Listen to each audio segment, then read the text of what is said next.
Mapping. Mapping is the making of a map or a matching process where the points of one set are matched against the points of another set. So, ang ibig sabihin ng mapping is yung parang paglilink ng isang point sa another point. For example is yung creating a map to get to your office, or creating a map to get to your school, or house or home, and other locations. Now, let us proceed in web mapping. So what is web mapping? So web mapping, or an online mapping, is the process of using maps, usually created through geographic information systems on the internet, more specifically in the World Wide Web. So web mapping is the process of using the internet to view, analyze, or share a visual representation of geospatial data in map form. So web mapping is yung map, the map that is found or viewed in the internet, wherein you will analyze and see visual representation of geospatial data in map form. Now, before we proceed to the types of web mapping, let me introduce to you Menno Jan Kraak. So, Menno Jan Kraak, he is a Dutch cartographer and professor of geovisual analytics and cartography at the Faculty of Geoinformation Sciences and Earth Observation at the University of Twente.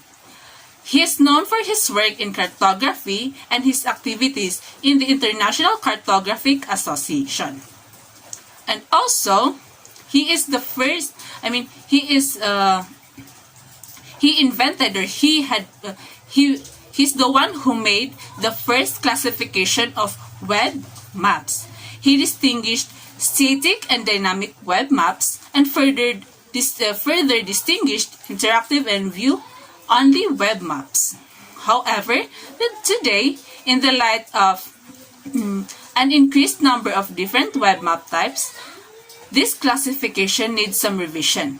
And for this video, we will talk about, or we will now proceed to the types of web mapping. So we have 10 types of web mapping. These are static web maps, dynamically created web maps, distributed web maps, animated, real-time, personalized, customizable, interactive, analytic, and collaborative web maps. Famous web mapping tools. So, from the source or resource that I based on na itong walong to yung parang pinakasikat ngayong generation na digital mapping tools or web mapping tools. So we have 8 here. The first one is the Google Map. The next one is Microsoft Bing Map. And the third one is OpenLayers, Foursquare, OpenStreetMap, MapQuest, Mapbox, and Yahoo Buzz Place Finder. Now, let us further discuss about these digital mapping tools. MapQuest. So, in this web mapping tool or digital mapping tool, the provider of MapQuest is MapQuest. So, this web mapping tool or digital mapping tool offers a nice selection of digital mapping products, including the MapQuest.com website. You can check it out on your browser. So, MapQuest Mobile, MapQuest Local, MapQuest Enterprise, and MapQuest Developers. So there are actually two versions of MapQuest platform. These are licensed and open data. Now, the licensed data platform is available with a MapQuest Enterprise Edition license, and while the open data platform is available with a free and open license. It should be noted that the OpenStreetMap is the primary source of data for the MapQuest Open Data Platform, which yung OpenStreetMap is matatakal din natin mamaya. Now, the MapQuest developer site includes well-designed documentation, a map builder, a static map wizard, a route planner, and other developer tools. In addition, MapQuest provides a JavaScript Maps API, a suite of open web services, open leaflet, plugins, and more. So, this web mapping tools, which is the MapQuest, was founded back in 1967, long before Google even existed. So, parang mas nauna pa yung MapQuest compared sa Google. So, mas kilala ngayon yung Google. So, yun nga.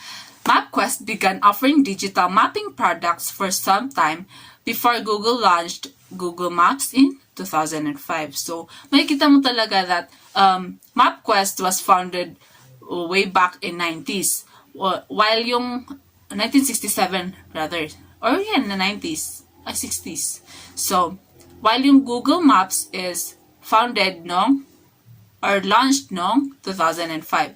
So, the MapQuest platform is well-established and reliable, and it powers millions of MapQuest.com visitors and MapQuest app users. Before I end this video, why is mapping important? So, maps represent the real world on a much smaller scale. So, they help you to travel from one location to another, and they help you to organize information, and also they help you to figure out where you are and how to get where you want to go. Just like what I mentioned sa una, nung dinefine yung mapping. So, mapping is important talaga to know where you are or kung paano makapunta sa isang location. So, maps is also important because it helps you to see what is around you or help you see where you're going, where you are, gaya nga nung sinabi ko kanina, and where you've been.